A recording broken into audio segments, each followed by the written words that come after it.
Здравствуйте, дорогие друзья! Сәлеметсізбе? Қазақ тілі сабағымызға қош келдіңіз.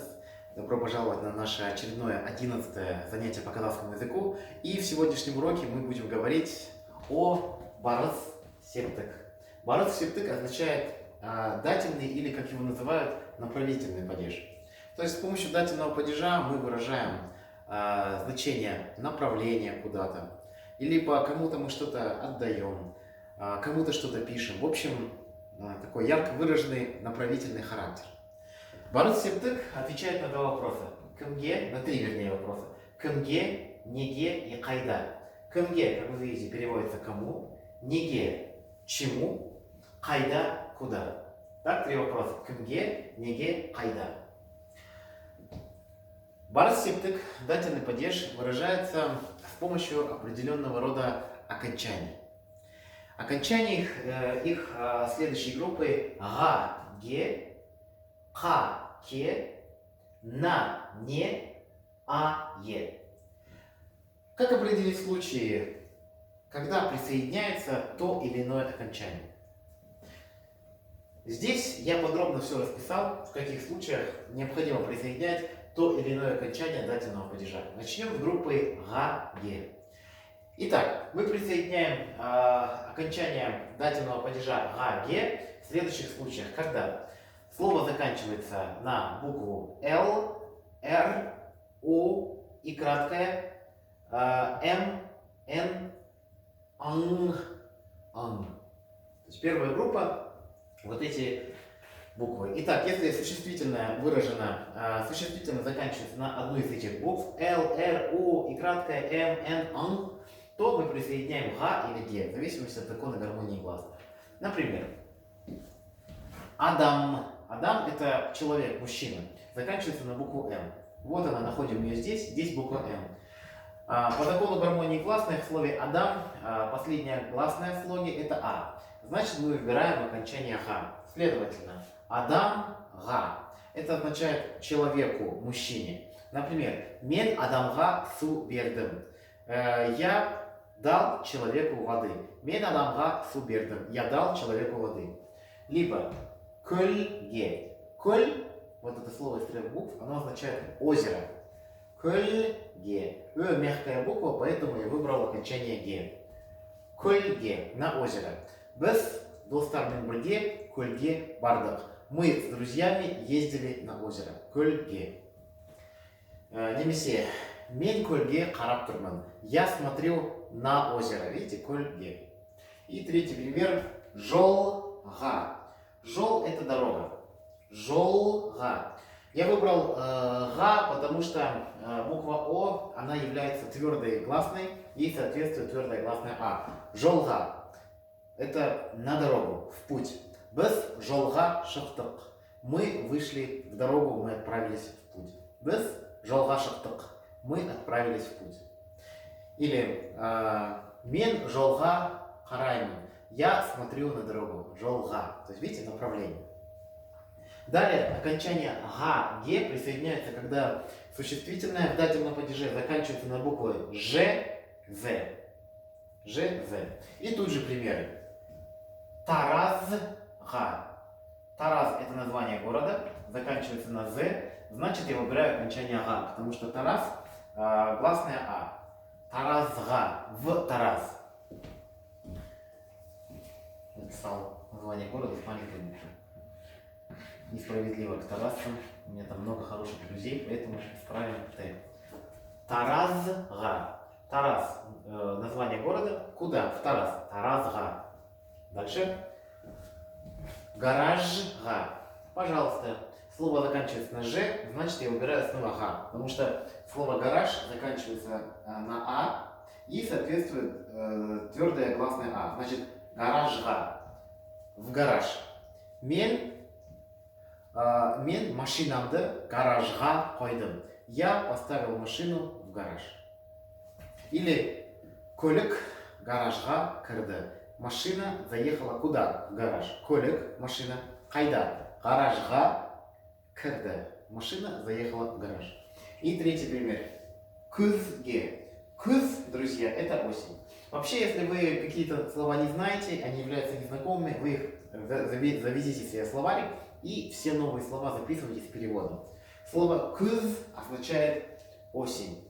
«Кызге». Буква «о» мягкая, ей соответствует мягкое «е». Поэтому из этих двух вариантов я выбрал «ге». «Кызге».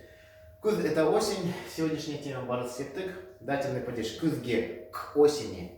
«Кызге» — к осени. Допустим, біз күзге қарай, мысалы, Түркияға барамыз. Мы ближе к осени поедем в Турцию. Біз күзге қарай Түркияға барамыз. И, соответственно, буквой «га», «ге» присоединяется, когда слово, существительное, выраженное в дательном падеже, заканчивается на гласную. Тут же покажу это все на примерах. Бала заканчивается на гласную, на букву «а». Значит, я выбираю либо «га», либо «ге». Бала заканчивается на «а», значит, я выбираю «га». Балага. Ребенку. Что можно сказать? Я купил ребенку игрушку. Мен балага ойыншық сатып алдым. Мен балага ойыншық сатып алдым. Я купил ребенку игрушку. Қараша. Қараша — это название месяца. Қарашаға. Қараша — это ноябрь. Значит, қарашаға к ноябрю. Қарашаға к ноябрю. Понятно, да? Қарашаға. Дальше. Оқушы. Оқушы. Заканчивается на гласную «ы». «ы» твердая гласная, значит, ей соответствует окончание «га», потому что буквой «ы» соответствует твердое «а». Оқушы. Оқушы — это ученик. Оқушыға. Ученику. Кому? Мысалы, мен оқушыға айтамын. Мен оқушыға айтамын. Я скажу ученику. Кому скажу? Ученику. Дательный падеж барыс септык. Мен оқушыға айтамын. Итак, это все случаи, когда в дательном падеже к слову присоединяется окончание «га», «ге». Все вот эти случаи. Ничего сложного. Запишите, и попрактиковавшись, вы на автомате безошибочно будете употреблять это окончание. Переходим ко второй группе. Ха-ке. Итак, данные показатели дательного падежа присоединяются в тех случаях, когда слово существительное, которое стоит в дательном падеже, заканчивается на следующие твердые согласные. К, х, п, т, с, ш, п, ш записал, ф, ч. Итак, когда существительное, выраженное в дательном падеже, заканчивается на одну из этих согласных, твердых согласных, мы присоединяем окончание «ха» или «ке». Тут же для удобства я расписал примеры. Итак, кешке. Кеш — это вечер. Кешке — к вечеру. Вечером. Кешке — к вечеру. Дальше. Олжас — ка. Кому? Олжасу. Олжас заканчивается на твердую «с». Значит, мы присоединяем окончание «ка». Олжас — ка. Вот. Дальше. Жолдас. Жолдас — это друг. Жолдас, как вы видите, заканчивается также на твердую «с». Значит, я слово присоединяю «ка». Жолдас — ка. Кому? Другу. Допустим, я написал письмо другу. Мен — я. Другу. Жолдасқа — кому? Направление. Письмо. Хат — написал. Прошедшее, глагол в прошедшем времени. Жаздым. Мен жолдасқа хат жаздым. Я написал письмо другу. Мен жолдасқа хат жаздым. То есть тут все просто. Думаю, второй раз повторять это не надо. То есть твердое согласное, значит либо ка, либо ки. Окончание третьего типа. На, не. Повторяю. На, не. Тут немножко сложнее. Ну как сложнее? Просто нюанс. Окончание дательного падежа на, не присоединяются в том случае, внимательно, они присоединяются после притяжательных окончаний третьего лица. В одном из прошлых уроков мы с вами проходили притяжательные аффиксы. Да? Помните? Менің әкем, мой папа. Сенің анам, твоя мама. Оның его дом. Безден ажемыз, наша бабушка. Да? Помните? Притяжательный аффикс. Так вот, окончание дательного падежа на не присоединяется после притяжательных аффиксов третьего лица. Подчеркиваю, друзья, именно третьего лица. Третье лицо это онын. Если вы внимательно смотрели уроки, если забыли, вернитесь и посмотрите притяжательные акции. Онын это переводится его, ее. В казахском языке нет категории рода, поэтому слово онын переводится и его, и ее. Так вот, смотрим. Онын, его или ее, аже, аке. Вот слово аке, это папа. Теперь присоединяем притяжательное окончание. Мы это проходили с вами. Онын акесы. Вот. Онын акесы это означает его отец. Онын акесы. Его отец. Так вот, все, мы присоединили притяжательное окончание третьего лица. Вот оно, с. Это притяжательное окончание третьего лица. И только после этого мы присоединяем либо на, либо не. Акесы заканчивается на гласную это гласная мягкая. Значит, ей соответствует мягкое е. Следовательно, онын акесіне. Эта фраза переводится онын акесіне.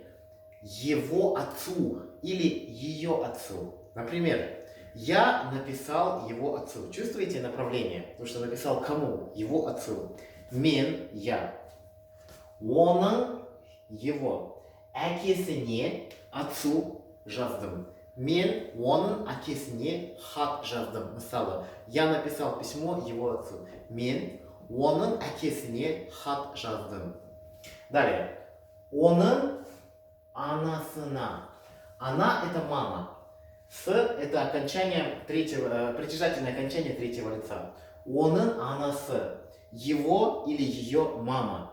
Оның анасына. На, потому что и твердая гласная. Оның анасына. Его маме. Ее маме. Например, я звоню его маме. Мен, я. Оның анасына. Его маме.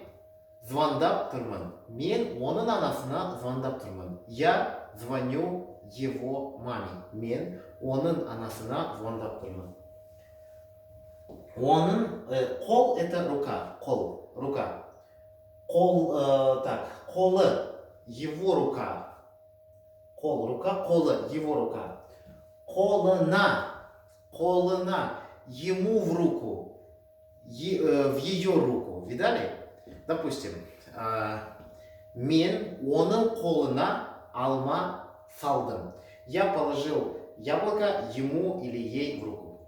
Мен оның қолына алма салдым. Я положил, дал яблоко ему или ей в руку.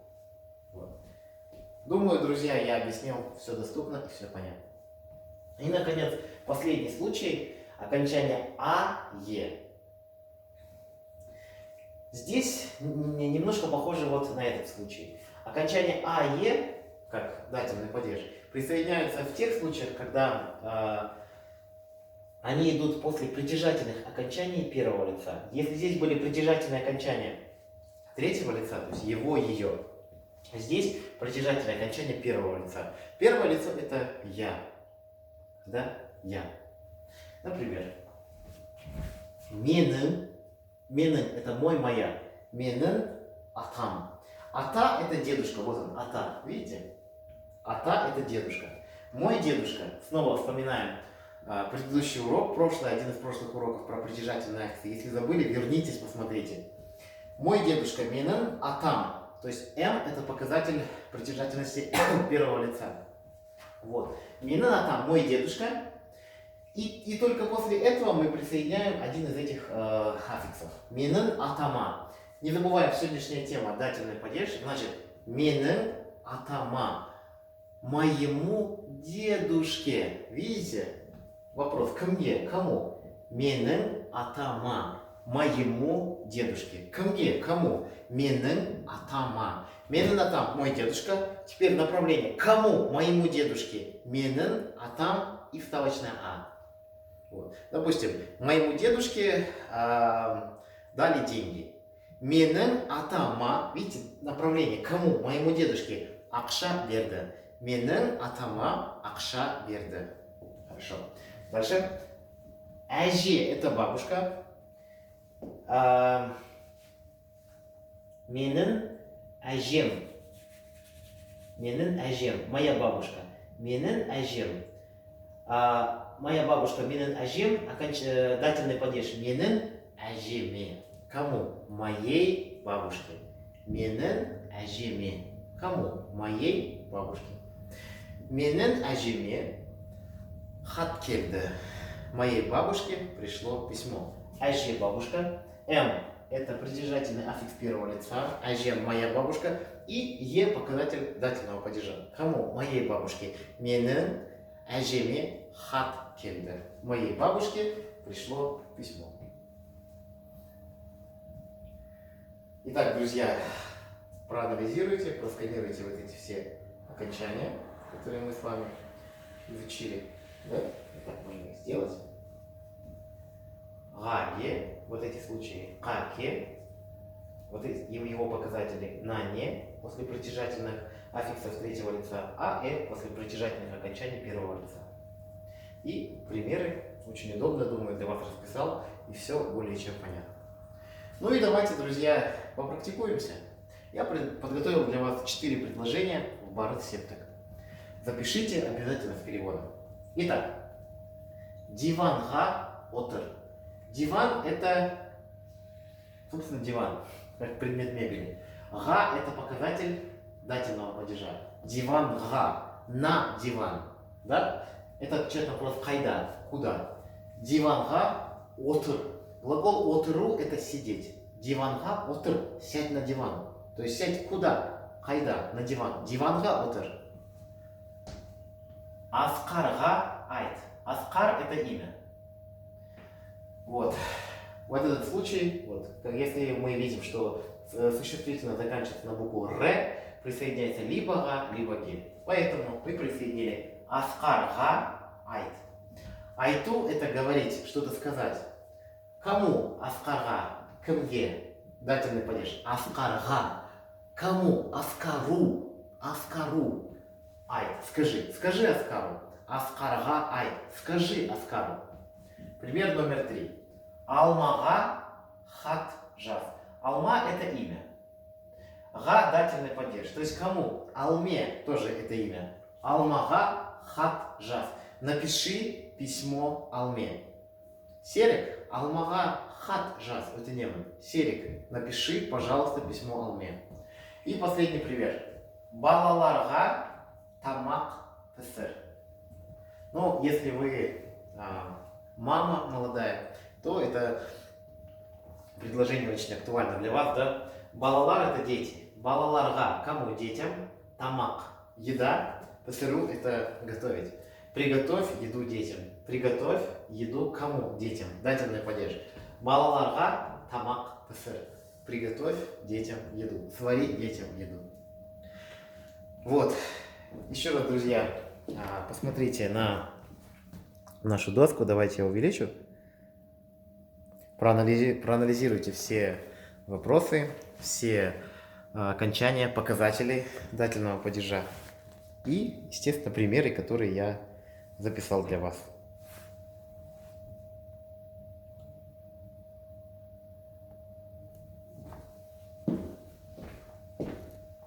На этом все, друзья. Я постарался объяснить Барат Септек, все его значения максимально просто и доступно для вас. Надеюсь, вам понравилось.